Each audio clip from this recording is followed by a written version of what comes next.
and I'll begin with that. I have a few words from Scott McDonald. I met Chris and Kathy when they were taking a piloting class from me. I soon recognized Kathy as someone I went to high school with. I also recognized that Chris was a very special person in many ways. Chris was a fountain of knowledge. He was always there with an anecdote or a story that fit the situation and was able to give you a wonderful insight into what was going on. Whenever Chris addressed a group, he often started with a joke, usually so corny that it drew groans from the audience. More on that in just a second. I learned to roll my eyes and smile, but whether it was addressing a meeting or a group of students, Chris didn't lecture. He was a storyteller, and he would weave his magic. As he shared his knowledge and humor for the group, Chris was a very special friend and a good person. He will be missed, and he will be remembered. And Scott is on his way to recovery, which is a good thing. I'll have to say that what Scott wrote when Chris addressed a group, he started with a joke, usually so corny it drew groans from the audience. That reminded me that Chris's jokes were so wry that he drew attention from 7 distilleries in Tennessee, Kentucky, and Texas. Some of you will get it on the drive home and go, that was really stupid. All right. Every man wants to leave a legacy. Most men and their good deeds will be forgotten over time. That will happen with Chris. In a decade or 12 years, they will forget his deeds, and most will forget his names. But I want to talk about something Chris has done to leave a legacy. So Chris and I met over 24 years ago through a youth leadership program around scouting and doing things on the water through Sea Scouts. Chris was one of 2 men who led to the success of our Sea Scout ship. The other is in the audience somewhere, and it's very much appreciated. The positive experiences I had working with Chris led myself and others to join something called the United States Power Squadron, where we started taking some classes to learn to be better sailors in our own right and be able to educate young kids. And because of that association, we had a good time.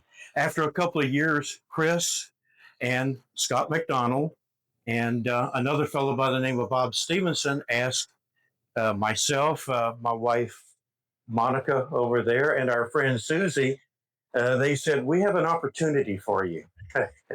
Those are scary words. And we took that opportunity and stepped into some leadership roles. And during that time, Chris would mentor and coach us on how things could work and how things should work. Chris was a classically trained historian and an officer in the Marine Corps. He always said that you go back to the basics. Always do what the basics. So a Marine, no matter what his qualifications were, was always a rifleman first. And in the Power Squadron, he did the same thing. He said, our charter is to educate people to be safe boaters. And you go back to the basics in doing that. And he would drive that home again and again and again. He started our boater safety courses that have just excelled and grown. So over the years, we've gone through teaching 50, 60, 100 to well over 200 a year now. And it's been left in great hands, and that will continue. The other thing that Chris and Kathy did was a decade ago, we were all at a national convention. And at the convention, the United States Coast Guard said, you guys in the Power Squadron are doing a wonderful job at reducing incidences and fatalities because of your education. But there's one group that they're continuing to have a lot of problems with, and those are kayakers. So 1,000 of us heard those words, but we came home and like, yeah, okay. And most of the people at the convention were like, yeah, okay, whatever. That's nice. Let's move on. But Chris and Kathy came home and they said, we're going to do something about this. And with their heart and mind and their money, they started a kayaking program. Now, there was a couple of missteps along the way with with trying to get some financing. Finally, they said, no, we believe in this so much, we're going to do it all by ourselves. And if you look over there, there's 2 trailers full of kayaks. And so once a month, we teach. Program is growing, expanding. We've gotten new members, and we've trained over 200 people to be safe boaters in kayaking. So going back to what Chris said, even though other groups in the organization were like, yeah, kayakers. If you don't have a 65-foot boat, yeah, that's not really good. But Chris is, no, the basics. You have to teach. So we all went back to the basics. We teach the basics in boater safety. We teach the basics in kayaking. And that will be Chris's legacy, Chris and Kathy's legacy. Don't leave us anytime soon, Kathy. So we are the only squadron in the nation that does this. There's others that will have some kayaking classes, but nothing to the extent we do. And all these efforts were recognized last year in the national convention, with our squadron being one that was recognized for all the teamwork that we do and the program that we deliver.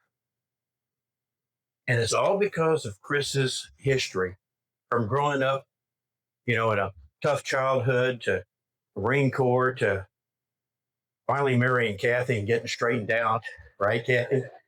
To all the good works he's done in Sea Scouts and the United States Power Squadron. This all led up to the fact that Chris is not here, but his legacy is.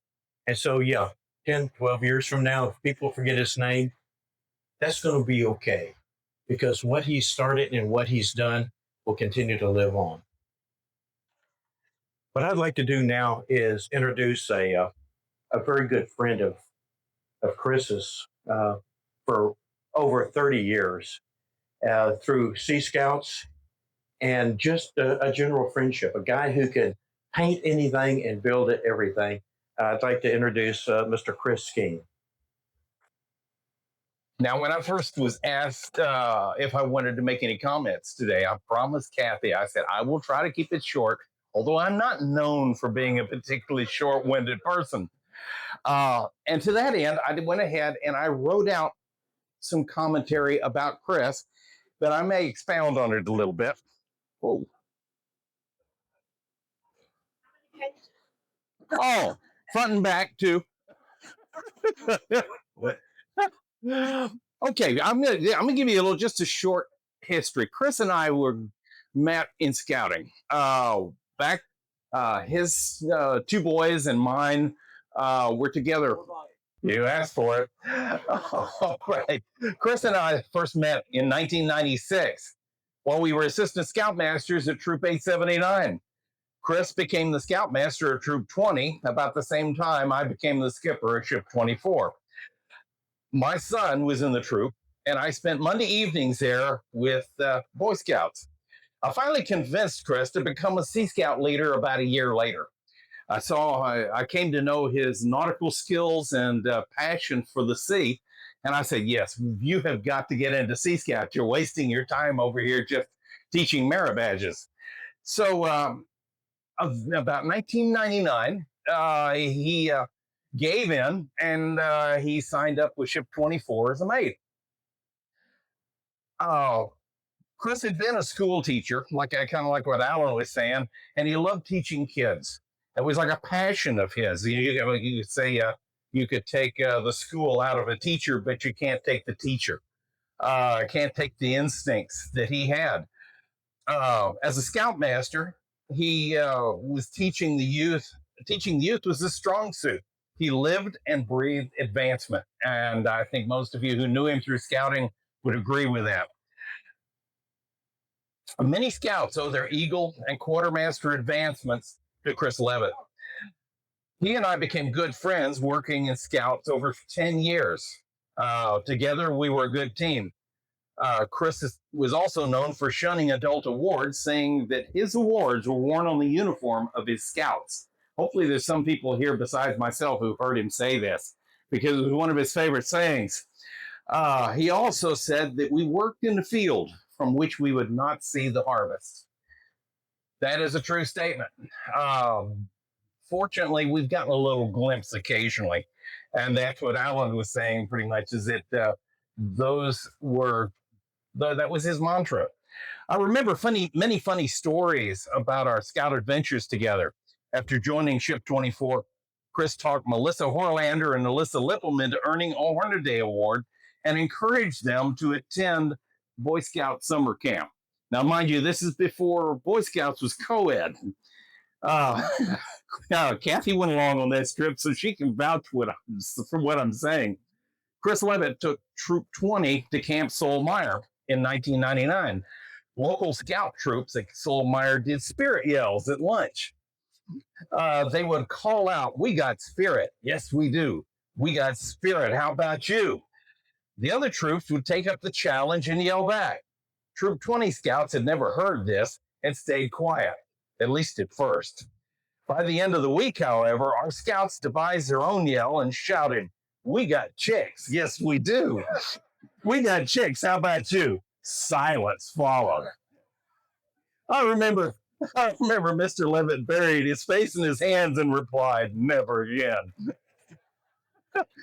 That trip, there were a lot of other stories to it, but the stories of some of our humorous adventures over the years would fill a book. And actually, I've been working on one just to kind of detail some of the adventures that we had. Um, in 2009, Chris Leavitt decided to move on, and he went and had become good friends with George Crowell and went to Ship 1996. I was saddened more because I was losing a good friend than I was losing a mate in the ship. He wanted to change and found it with George. Afterwards, we saw each other from time to time at scouting events and stayed in touch, but it wasn't quite like when we were together every week in Ship 24. I didn't realize how much I would miss his silly puns. Those have already been mentioned. Singer-songwriter Wayne Watson put it best. "I heard friends are friends forever, but we don't talk much anymore. I guess that I've gone my way, and I guess that you've gone yours. But all in all, I'm richer for the happy and the sad, and thankful for a season in your path." When Chris passed on July 13th, I lost one of my best friends. I don't count his passing as loss, as it reminds me there is a time to be born and a time to die for all of us. Instead, I cherish his memory and am grateful for my season in his path.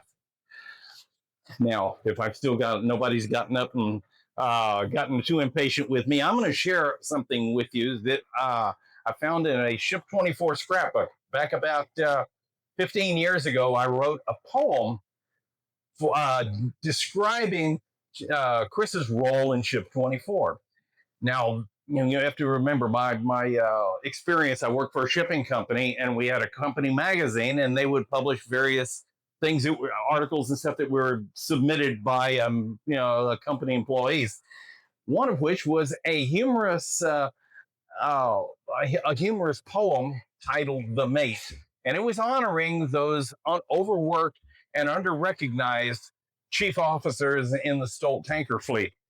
Well, I got looking at this and thought, "Oh, this just fits Chris to a T." So I went to work, and this is what I came up with. If the jolly boat starts to sink, call the mate. If the skipper goes to bed and you need to use the head, if your batteries are dead, call the mate. If the generator inhales a blanket, call the mate. If the ensign rams the bulkhead, call the mate.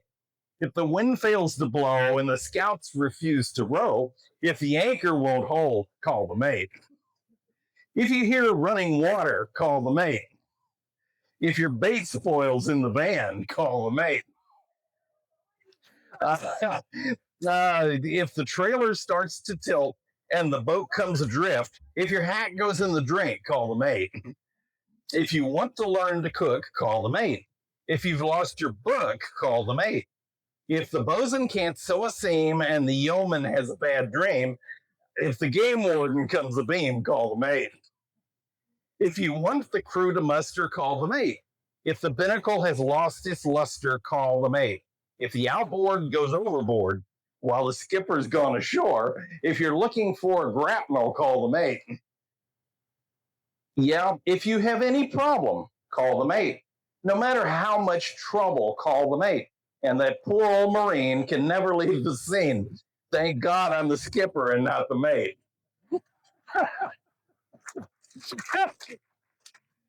After I got through reading this to our Sea Scouts, and when Chris Leavitt quit laughing, he turned around and said, and it's all true.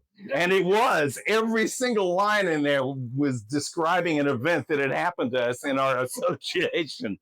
So, with that, I bid you adieu. I bid you a wonderful time to get to reminisce and share stories about Chris. And thank you for the opportunity for being able to share some of my memories. Uh, and to that end, I'm going to introduce the next speaker, which is it's Linda Crowell. Hello, everyone. So I am Linda Crowell, and I'm here most of all because Chris and my dad were such buddies. My dad absolutely treasured his friendship with Chris, and I like to think of them both right now upstairs talking to God, and I do mean that they're talking to God. So I started coming up here a long time ago. Chris and Kathy would invite me up, and I would just come up with my dad sometimes, and we'd sit around and have food. Chris knew that I loved to kayak, but I really couldn't get very involved in things because I was taking care of my mom. My dad and I tried. We shared the shifts, if you will. I had a day job, and so he could have his meetings in the evening. So I had the evening shift, but once she passed, I could actually join the kayaking program. And Chris, he was very patient. He waited for me to join, and that was really, really nice. There are three things that I would remember about Chris that I think all of you will remember as well. And that is one, his zest for life. Chris just found great joy in the company he kept, in the company he wanted to keep. He found a way to meet people and to share his joy in life. The second thing I would take away is that Chris never said no. Chris never said, I can't do that or I won't do that. He'd say, I will do that. Let's get going on that. And so that's something that I'll always take away from him. And the third thing was that Chris was a problem solver. It didn't matter what was going on, he would figure out a way. He might not know the conclusion, but he would figure out the first step and then the second step and then the third step. And he really enjoyed solving problems. He enjoyed thinking about how can we get this done? So these are the things that I'm going to remember about Chris, and I think all of you will remember about him too. So I just want to circle back to that joy in getting things done and that joy in problem solving that Chris shared with all of us. Okay, that's it for me. Susie is the next person who's going to speak. Susie. Thank y'all and welcome for coming. Thank you for coming. And, I wasn't nervous and I knew I could make it through this, but if I don't make it through this, bear with me. Chris was a very good friend of ours and we really, really love him. And I don't know if I can do this, but I'm going to try. Okay, so here we go. I was asked to read a poem, The Unknown Shore, by Elizabeth Clark Hardy. And what I told Kathy is, Chris had the gift for gab, and I never had the gift for gab. Him and Scott McDonald, they will talk your ears off. But anyway, The Unknown Shore. Sometime at eve, when the tide is low, I shall slip my moorings and sail away, with no response to the friendly hail of kindred craft in the busy bay. In the silent hush of the twilight pale, when the night scoops down to embrace the day, and the voices call over the water's flow, sometime at eve, when the tide is low, I shall slip my mooring and sail away. Through the purple shadows, the darkly trail, over the ebbing tide, my eyes are getting watery, over the ebbing tide of the unknown sea, I shall drop away with the hoist of a sail, and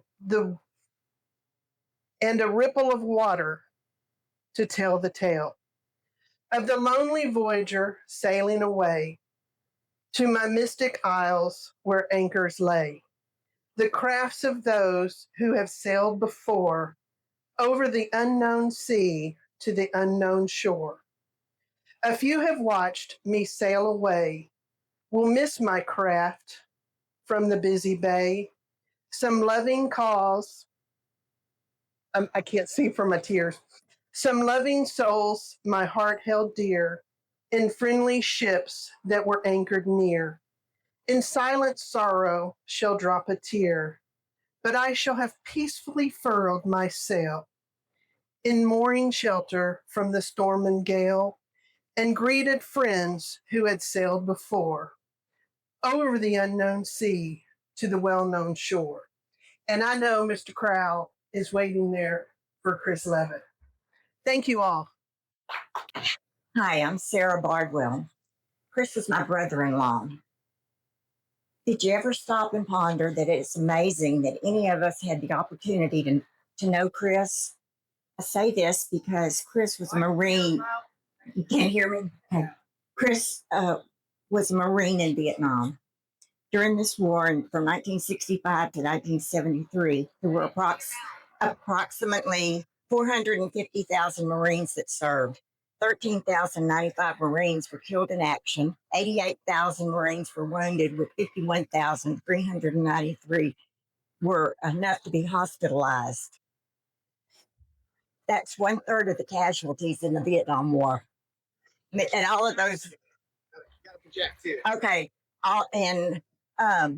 That's 1/3 of the casualties during the Vietnam War. We're very lucky that Chris was not one of those casualties. So we're very lucky that we got a chance to know Chris. At some point during Chris's career as a Marine, he became a drill instructor and master sergeant. As part of the duties of a drill instructor was to break recruits down, teach them to follow orders, teach them how to dress, speak, act like a Marine, teach them something to believe in and for, to learn honor, courage, and commitment, the Marine Corps values. As a drill instructor, he had basic duties, some you would expect, like combat, maintaining order and discipline, instruction, military subjects, physical fitness, safety, record keeping, all those things that Chris would be good at. But one of the things he had to do was attend drill instructor school. He had to learn how to communicate effectively. I can't imagine our soft-spoken Chris having to get up in someone's face and bark orders or dressing someone down.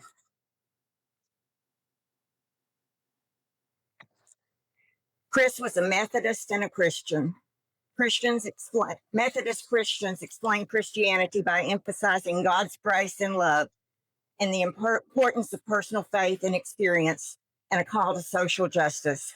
They highlight God's grace, which draws all people towards faith, and justifying grace, which leads through salvation through faith in Jesus Christ. As a Methodist Christian, Chris believed in the Trinity, one God, existing through three persons, the Father, the Son, Jesus Christ, and the Holy Spirit. He believed that Jesus is the Son of God and that he died on the cross for the sins of humanity and rose again, offering salvation to all who believed. He believed that faith should be expressed through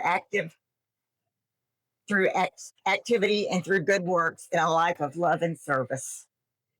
As a Marine, Chris expressed this faith as a drill instructor. I cannot begin to imagine the number of recruits he not only influenced but saved through the way he trained his men.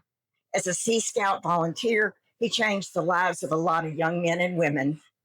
As a college instructor, I am certain that the wisdom that he shared with his students could not be matched. His love of family cannot be questioned.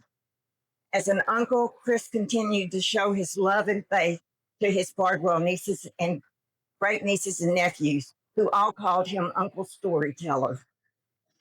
Chris always greeted each child with a smile and a hug. He would gather them in a circle and patiently tell them stories. As my brother in law and the only other person who was an in law in this Bardwell Leavitt family, we were kindred spirits for over 40 years.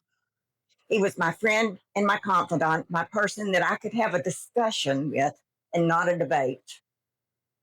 Chris and I decided many years ago that we wanted to be family. We often spoke of faith, family, service, and love. There was nothing more important to him. Chris was a peacemaker. Chris was always happy. I believe these were the choices he made because he was a child of God. He was a blessing to all that knew him, and we were fortunate to know him. In closing, I have a scripture to read. I just have to find it.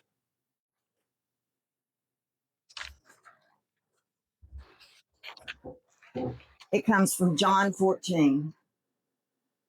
Do not let your hearts be troubled. You believe in God, believe also in me.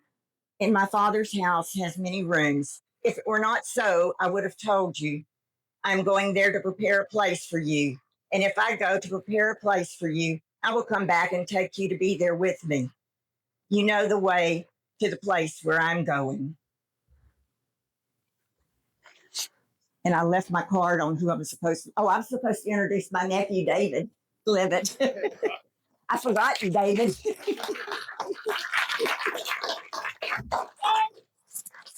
I don't know how anyone can forget David. Oh, This is the first time I put on a lapel mic. It's the first time I put on a lapel mic. Don't tell him.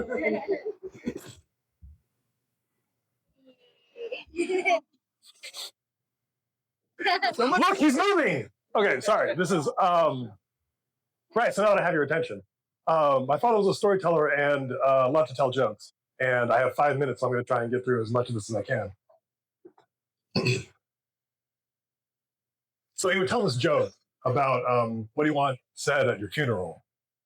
And the joke goes is one person says, well, you know, I wish to say I was a great family man, and, you know, my children love me, and my wife actually, you know, let me win a couple arguments here and there. And the second guy goes, you know, well, you know, strong worker and, you know, great member of the community. But the third guy is like, what I want them to say at my funeral is, look, he's moving.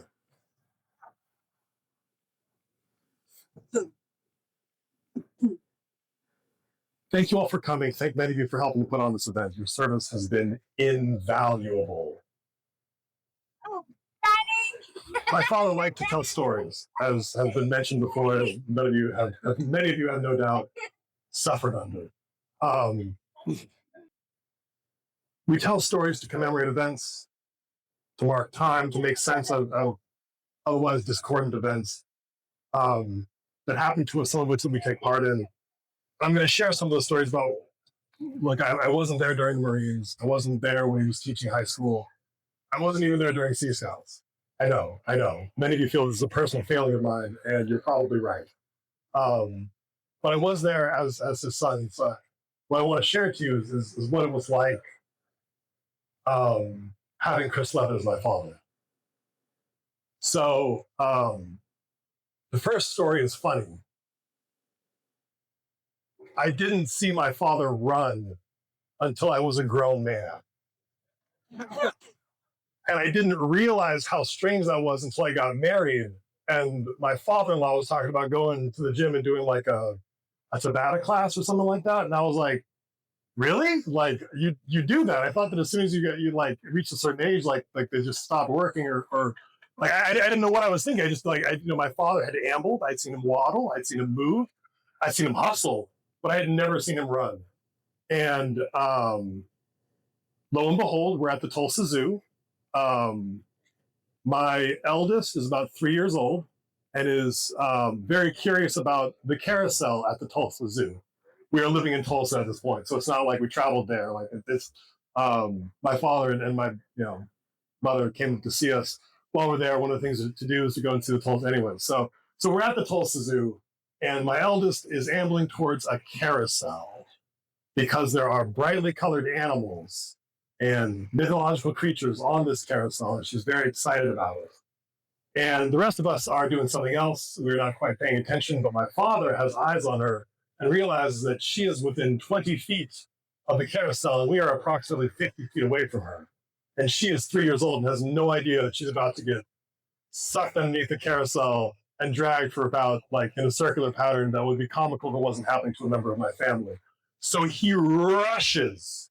At first, it starts from a hefty pace, and then it becomes a waddle. And then he is full out sprinting to try and tackle this 3-year-old before she gets any closer to it. He eventually succeeds. He picks up my daughter in his arms. Okay, he holds her. Gestures for her to not do the thing that she was about to do and saves her. And that's the punchline, guys. Like, I just sat there in amazement. Like, I just witnessed a miracle that I'd never seen before. My father had chased down a 3-year-old, successful, and the 3-year-old wasn't trying to get away, but I mean, but it was wonderful.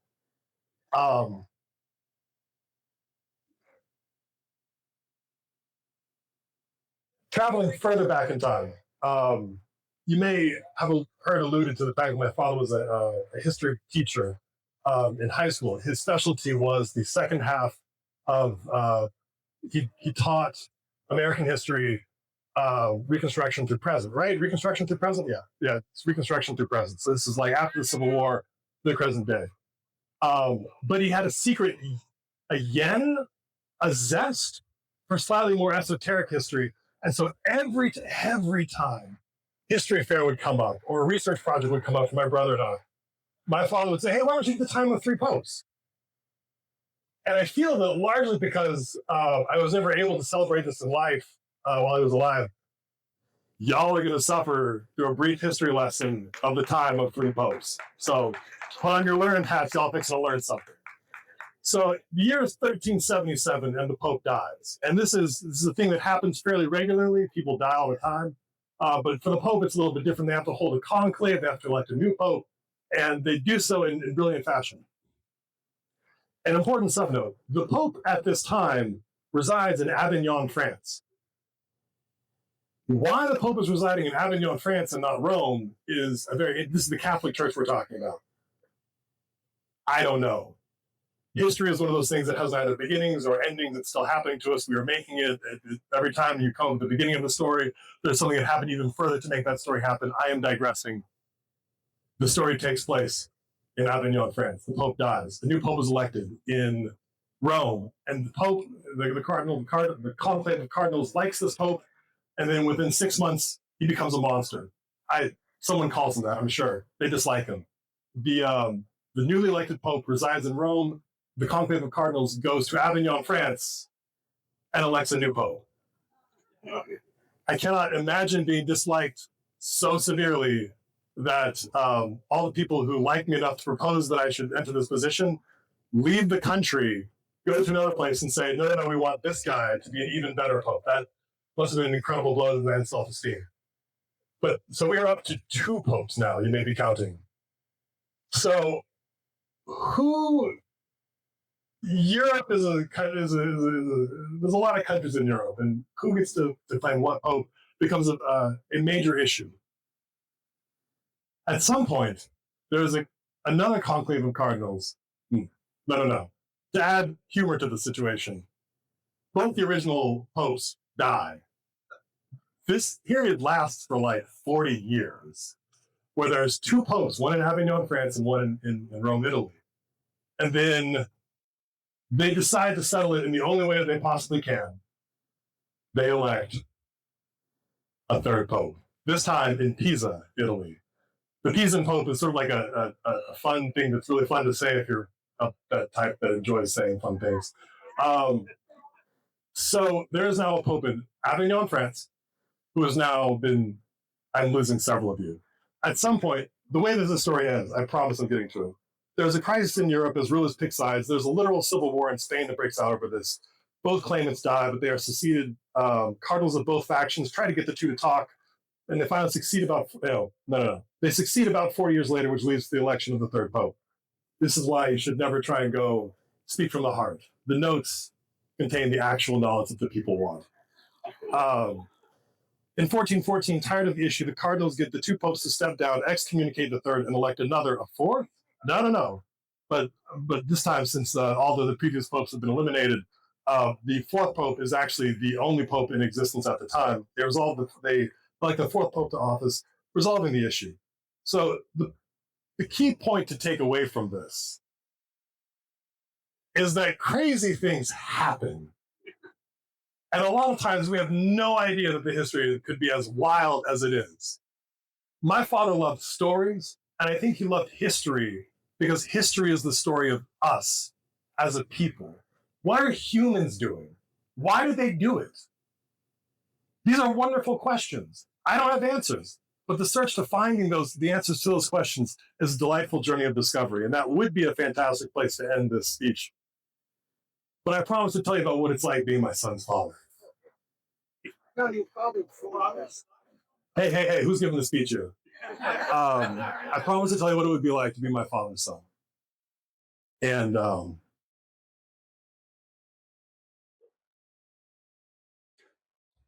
yeah, right. Of course, my father is flicking me off from beyond the grave. There is so I'm like early 20s. I have graduated from college. I have not found formal employment yet. It's still 2009. For those of you who lived through this, that was a tough time.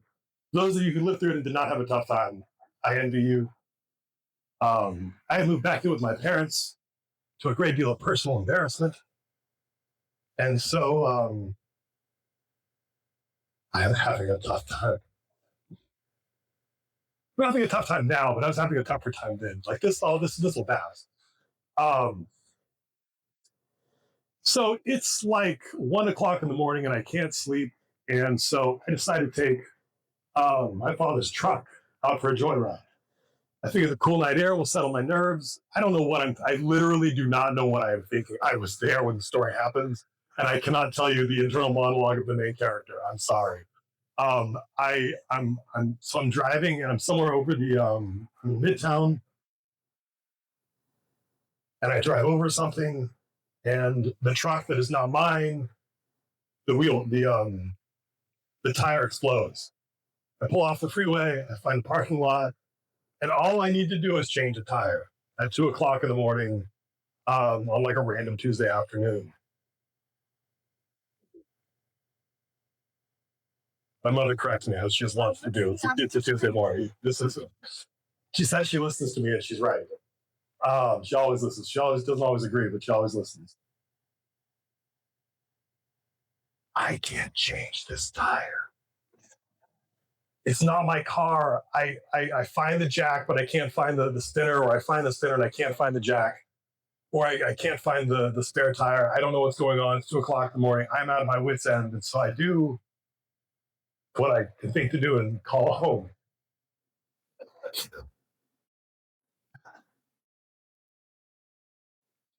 And my dad picks up the phone. He's like, "Hey, what's going on?"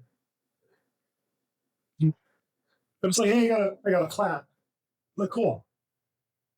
Where are you?" "I'm in Midtown." "Oh, it's cool. I'll be there." And my father comes and he rescues me. We get the tire fixed. He knows where all the things are on. It's his truck. He knows where everything is. It's very easy to fix. It's just a flat tire. It's not a big thing.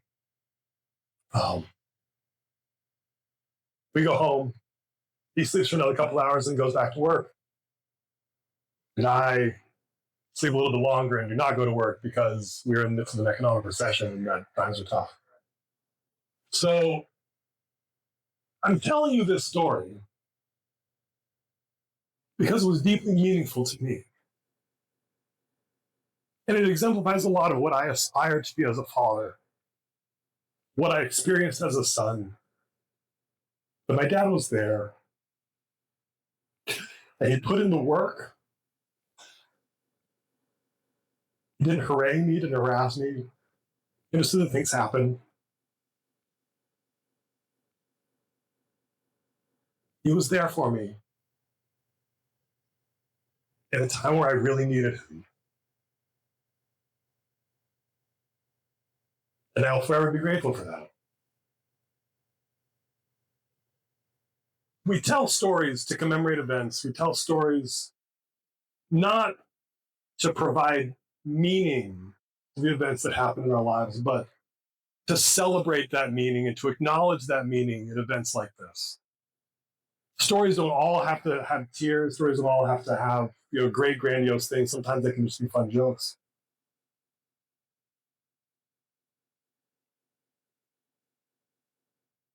They do not give purpose. They commemorate purpose. And they bind us to that purpose. And in telling the story, I remind myself what it means to me to be a father myself. A role that I step into, having had a fantastic example to learn from.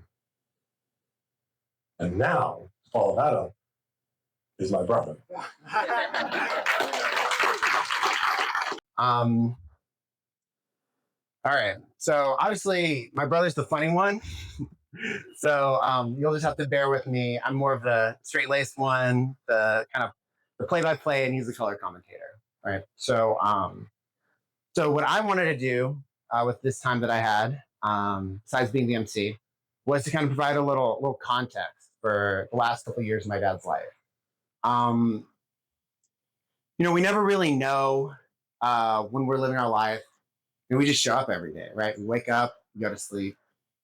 We have dreams, we have goals that we want to achieve. There's stuff we want to do while we're here on Earth. There's choices that we make, things that happen to us. Ultimately, we never really know how much of those goals we're going to achieve, right? How many of those dreams are going to come into reality? Some of us get to live our lives into our 70s and 80s. All our dreams are accomplished. Everything that we hope to do in the time on Earth is done. And we go out surrounded by friends and family. Others pass away with the flickering of a candle, right? Teens, 20s, some before they're even born, right? There's so many losses that we all experience, so many that we see. We only know what our story is. We have one life to live. So we also live on the outside, right? We never really know what's happening inside of other people, whether that's even the ones that we spend 40, 50 years next to. We never know what's happening inside between their ears, right? In their soul, in their spirit. So the best way to find out how people are doing is just to ask them, right? And hopefully they're honest enough to tell you what's going on. As near as I can tell from the outside, my father was able to fulfill every dream that he had. He ended his life surrounded by family. The week before he passed, he spent it with me. The week before that, he spent it with my brother. We had this opportunity to really to think through like what we wanted this last.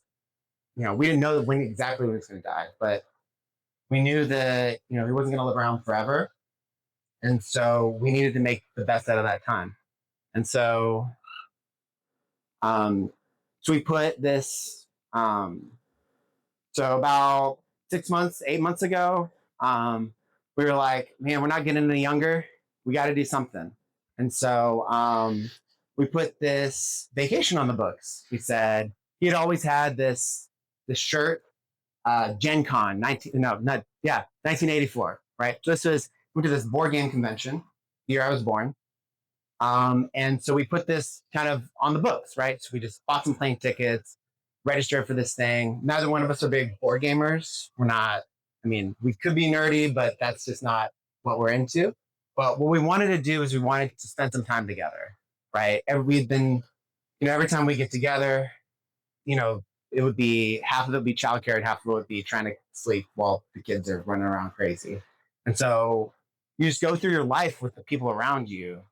And there's this kind of like backlog of conversations, these kind of half-finished things that you want to say, but you never get around to saying. And I got to say, 1 week sharing a hotel room with my dad, we had every conversation. We had a bunch of conversations we didn't know we needed to have. And so what I would say is if you have people in your life, take the trip, right? Just money, time. Get some video with them, right? Spend some time. Ask the have the conversation, ask the question. Get it out of the way. Because there's never a good way to lose a parent, but we were able to have all the conversations we needed to have before it came time. His last days, as you might have known, he was in the ICU, right? So, but before that, about 2 years ago, he had I guess we'll back up a little bit. So 15 years ago, about something like that, he had throat cancer, right? So vaccine preventable, by the way, just for what it's worth. Throat cancer, she had throat cancer. And it sucks, really sucks watching your dad go through cancer, but it's treatable. But what they don't tell you about cancer treatments is that there's gonna be a bill due later, right? And so he survived cancer, rang the bell, the whole thing. And then, later on, his throat stopped working, right? So all of a sudden, he can't swallow. And every time he drinks a sip of coffee in the morning, it's going straight into his lungs. And so, so about 2 years ago, and there had been some kind of friction, between us and my mom. And so we kind of grown distant. And so, as families do. And so what happened was I get a call from my mom that is, it's pretty curt. It is, where have you been? Your father is dying. You should at least give him a call before he dies. And so I do. I'm like, what is happening? What's going on with my dad? And so this aspirational pneumonia. So, I'm like, okay, I'm doing the research. We're figuring out what he needs.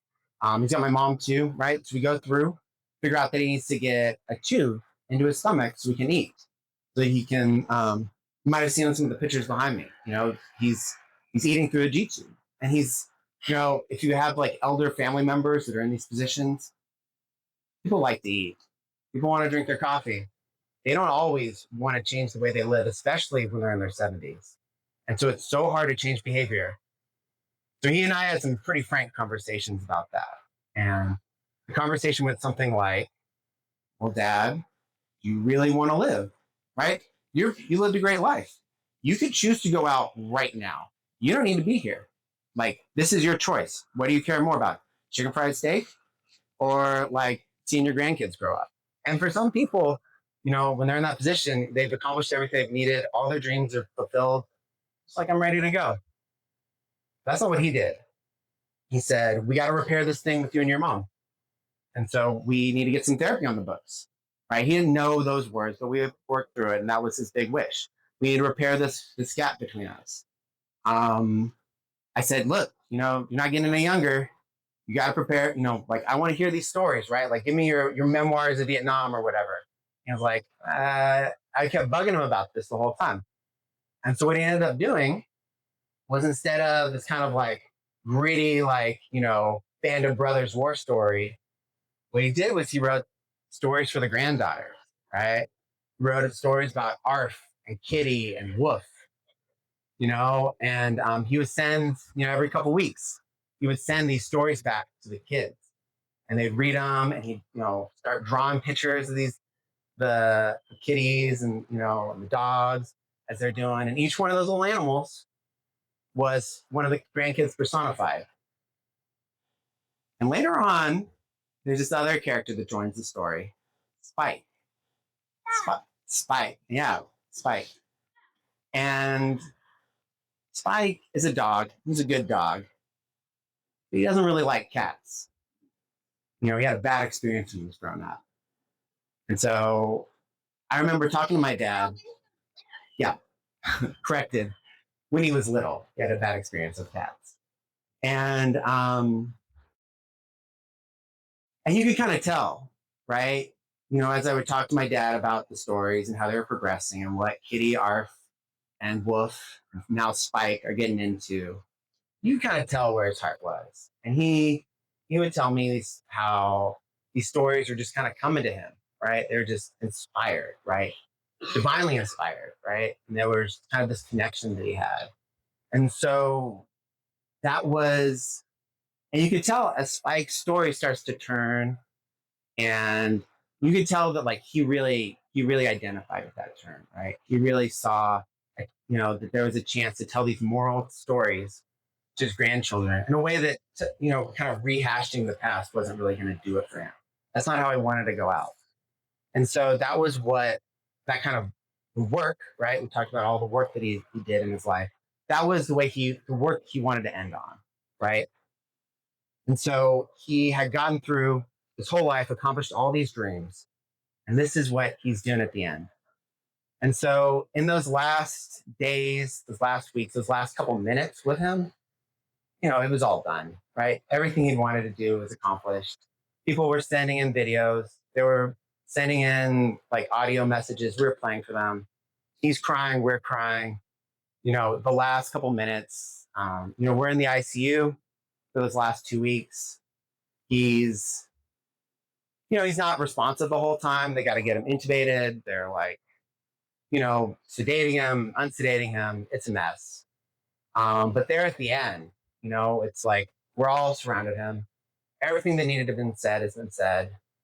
And we're just singing prayers with him right there as they're taking the tube out. And he just kind of gives that last gasp and then he's gone. And what it is, I don't know. I mean, when I asked him, how did you want to go? Right? Said, I wanted to die saving a bus full of children. That's it, And when I asked him, before, when I said, do you want to live? He said, well, yeah, I want to live. I don't know about this G-Tube thing. I was like, Dad, there's like some 14-year-old girl with a G-Tube on TikTok doing a get ready with me video. And you're going to tell me that she's braver than you are? You can make this happen. And so he sucked it up and he lived with the G-Tube for 2 more years. We got 2 more years out of him that we didn't deserve that. And so, he got, during that time, got to see his granddaughters grow up more. He made this effort to kind of get the family reconciled, and we spent a whole week with his one son and the other son. And then, another week after that, saying goodbye in some way to my mom. I mean, there's never a good way to go, but I can't think of a better way than that. So, yeah. All right. And with that, I'll end this and hand it over. Yeah, Jim and Heather wanted to say a few words.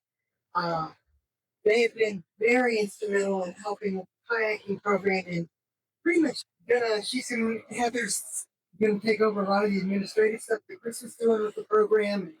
And Jim, was always sitting around with Chris. We didn't have the teacher; we couldn't go in the water anymore. So anyway, they would hang out and talk and watch the trailer, make sure nobody took it. Anyway, but Heather, I'm going to let Heather and Jim talk. So, we just make that. Oh, sorry. Apologies. Thank you. I feel bad going in between the family here, but Kathy had asked us some time ago to prepare something. And we're beneficiaries of Chris and Kathy and their love for kayaking and water safety. So we haven't known him a lot of years, but we have benefited so much from his life, and we want to acknowledge that. One vacation, Jim and I took a tandem sea kayaking tour, and we had a great time viewing wildlife and paddling around a small island. But to say that our kayaking left much to be desired would be an understatement. We'd catch up with the group just as they were finishing observing a bald eagle or a... So we would catch the group just as they were moving on from observing a seal or a bald eagle. And that motivated us to seek out kayaking lessons. And so we took the Squadron's Learn to Kayak class, and that was where we first met Kathy and Chris. And shortly after that, Kathy started kayaking excursions, and we were hooked. Chris was a bundle of energy, teaching us to load and unload the kayaks that he generously let us use from his 6-pack trailer. He was always at the water's edge, ready to help us get in and out of our kayaks as we fumbled around, trying to do it gracefully. And thank you, Chris, for not videoing us getting in and out. Kathy and Chris made a great team, helping with us with our skills and teaching us to enjoy being on the water. As Chris's health declined, he was no longer able to go out on the water. But that didn't stop him from being at the water's edge to help us in and out of our kayaks. And he remained active right up to the very end, even though we tried to slow him down. If that was not Chris, he wouldn't be slowed down. It was Chris who recommended that I become a kayak instructor and arranged for my training. Chris made sure that everyone who took a kayaking class was very welcome. And 2 weeks ago, I taught the first class without his presence. I thought I was handling it well until one of the students said, "Where's the joke? We got an email promising jokes." I fell apart. Nobody can replace Chris and his jokes and his experience. So I'm sorry, that's one part of the kayaking program that's not going to be continued in the way that it was.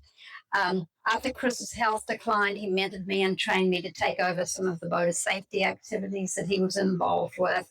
And he's always been such a great mentor and an encouragement, and answering phones and helping us. And I can't fill his shoes, but in a little way, I'm thankful that I can step up and help a little bit. Chris dedicated his life to helping people like Jim and me to be safe and have fun on the water. And I'll always be thankful to Chris and to Kathy too for introducing us to a new hobby in our retirement. Enthusiastic, energetic, dedicated, knowledgeable, personable, giving, and funny. All these adjectives describe Chris. I had a lot of fun working with Chris as his, quote, helper when we did our level 1 kayaking classes once a month or our occasional rendezvous. I tried my best to keep up with Chris with varying levels of success, unfortunately, but to help him from overexerting himself in the process. But most of all, I enjoyed our discussions that we had together while the rest were out on the water. And the topics covered a myriad of ideas and topics, including politics at times. But most of all, I'm really grateful to call Chris my friend. I feel like you've heard so many different parts of my dad's life. We've had people from scouting, the family, we've had America's Boating Club, Power Squadron, and now you're going to hear from my mom, which I cannot imagine a better way to end this.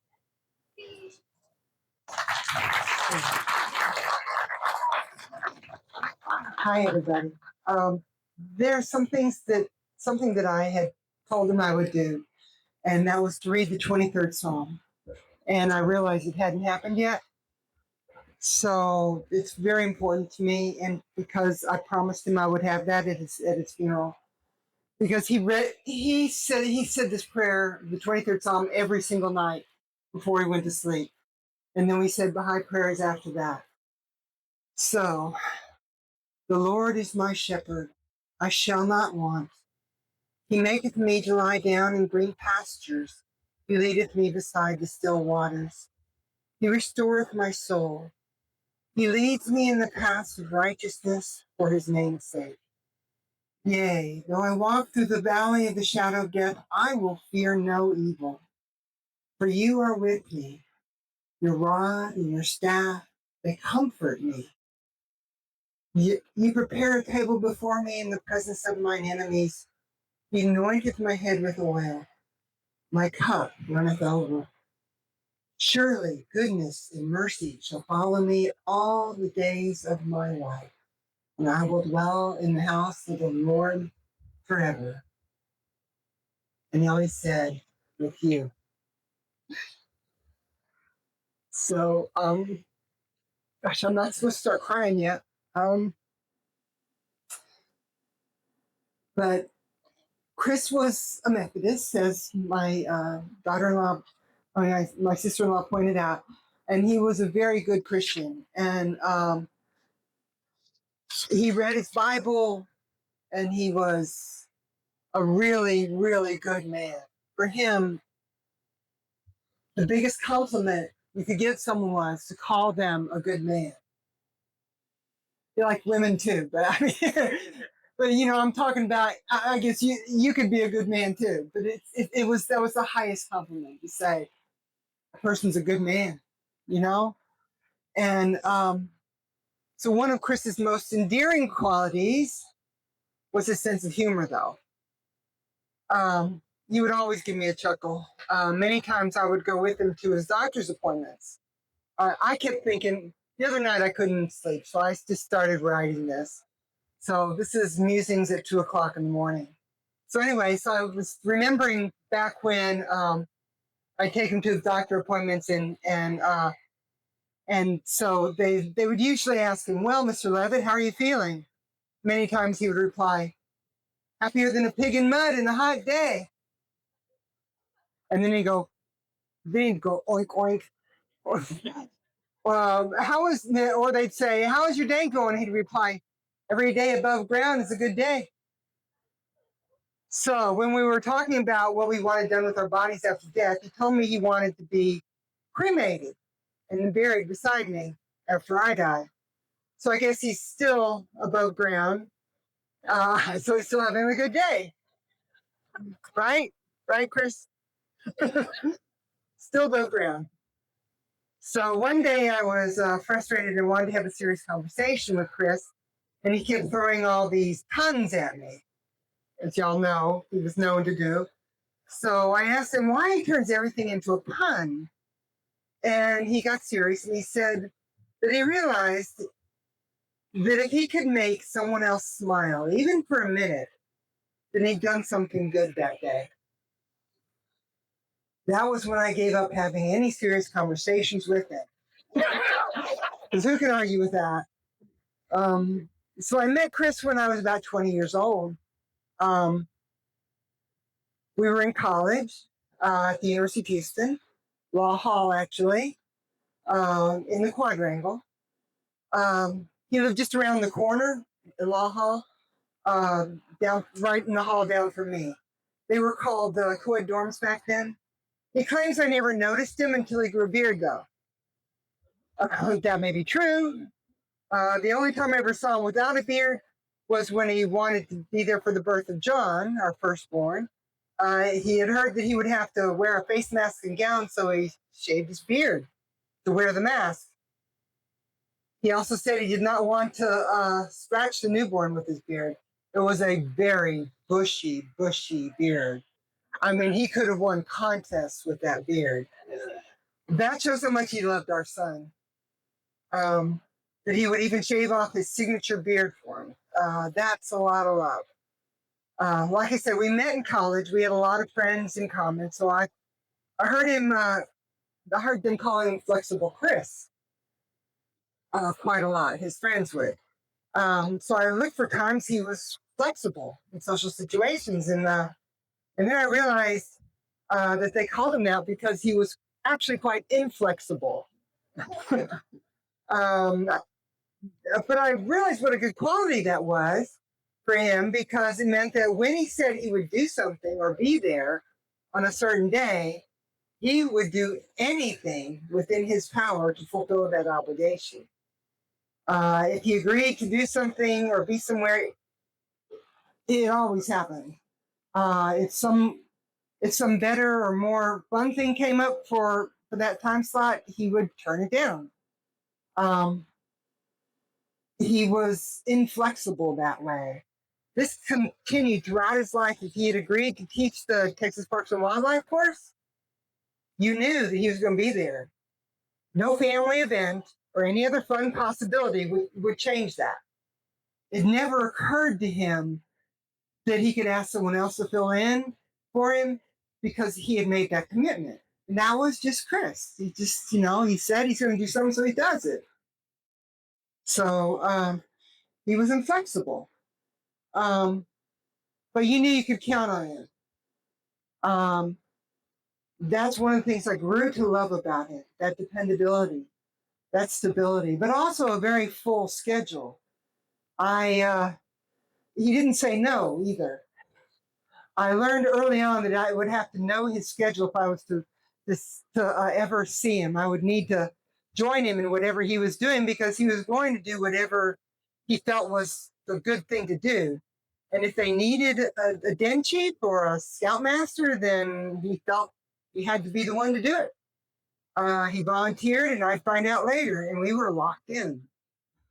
So this kept our lives very, very full. Sea Scouts and dirt shirts at the same time, even though our kids were not old enough for Sea Scouts yet. Then later it was Power Squadron and Sea Scouts at the same time. It didn't matter that our own kids were not doing that. That's okay. They had plenty to do.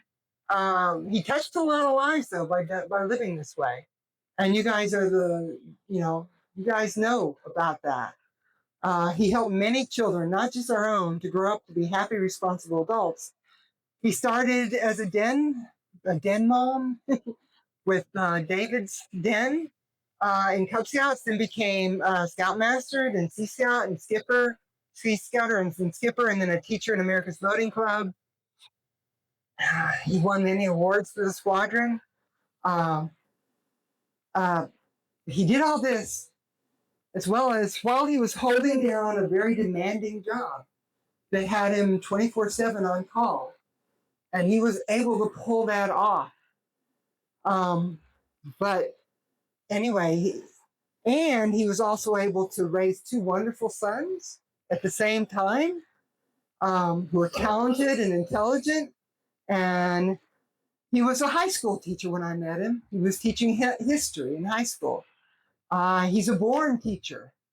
You should have been at our dinners. We're always talking about, he was the historian and I was the scientist. So at dinners, he'd be teaching the kids all about history and I'd be teaching them all about science. So we've now got David who's the storyteller, and John is the scientist, and they both are know that they can do what they want to do anyway in life. I see that you guys, he had a mission and a purpose and he was good at it. His humor was intoxicating. It was a charm that made him so disarming, charismatic. People loved him because he was genuine. You got what you saw. He never acted better than anyone else. He was down to earth, sometimes a little crass. He would surprise me sometimes. I would think, did he really get away with saying that? Yeah, he usually did. Because he was Chris. Anyway, but he always had your best interest at heart. And I could go on and on and on. And I know that you guys are probably hungry. But I do have to say this. He lived a good life. He was a good man. He was a good father, great role model, wonderful husband. We had very interesting conversations around the dinner table. He was okay. But we did not agree on politics at all. We were on opposite ends of the spectrum. But the thing about that was, he was politically opposite from me. We could talk and we could come to agreement about something. There was always still unity. And we also knew that's just a small part of who a person is. I really think this country right now is being divided by this. It's like, this isn't necessary. It's like, come on, guys. We're all human beings. We all have so much in common. You got to find the commonality. You gotta live and laugh and love and it's just, anyway, with all that to be said, I want you to know that he's looking here. He loved this place. He loved this house. He loved he loved nature. And so we have created a garden in the back, and I want you guys to go back there. The food's back there. There are tables set up. What we want you to do, but not just yet, because we haven't said the prayers. We're going to say, I'm going to let Christina and Leanne say one Baha'i prayer each. And then we're going to go in the back and everybody pick up your chair after that and bring it back with you. And we've got tables set up out there in shady spots. But right now, we're going to say a prayer. I've already said the psalm. So I'm going to let you guys say the other two prayers. And thank you, everyone, for coming and all the people that helped to get this place in shape. boy, I had 26 people came one Saturday and just pitched in and started, cutting down brush and weeding gardens and it's amazing. You guys are amazing. And it's just a tribute to Chris and how, service was at the heart of his life. And so we really appreciate everybody giving service back. And here you go, Christina. Hi, everyone. I'm David's wife, and I've been invited to say one Baha'i prayer, a prayer for the departing. I will read. It starts like this. Oh my God, verily thy servant, humbled before the majesty of thy divine supremacy, lowly at the door of thy oneness, hath believed in thee and in thy verses, hath testified to thy word, hath been enkindled with the fire of thy love, hath been immersed in the depths of the ocean of thy knowledge, hath been attracted by thy breezes, hath relied upon thee, hath turned his face to thee, hath offered his supplication to thee, and hath been assured of thy pardon and forgiveness. He hath abandoned this mortal life, and hath flown to the kingdom of immortality, yearning for the favor of meeting thee. O Lord, glorify his station, shelter him under the pavilion of thy supreme mercy, cause him to enter thy glorious paradise, and perpetuate his existence in thine exalted rose garden, that he may plunge into the sea of light in the world of mysteries. Verily, thou art the generous, the powerful, the forgiver, and the bestower. Thank you. I'm Leanne. Chris was my father-in-law. I loved him and admired him very much. He inspired me a lot because of his humility and his ability to just accept people wherever they were. So he'll be a great example to me to do that. Oh my God, O thou forgiver of sins, bestower of gifts, dispeller of afflictions. Verily, I beseech thee to forgive the sins of such as have abandoned the physical garment and have ascended to the spiritual world. O my Lord, purify them from trespasses, dispel their sorrows, and change their darkness into light. Cause them to enter the garden of happiness, cleanse them with the most pure water, and grant them to behold thy splendors on the loftiest mount. Abdu'l Baha.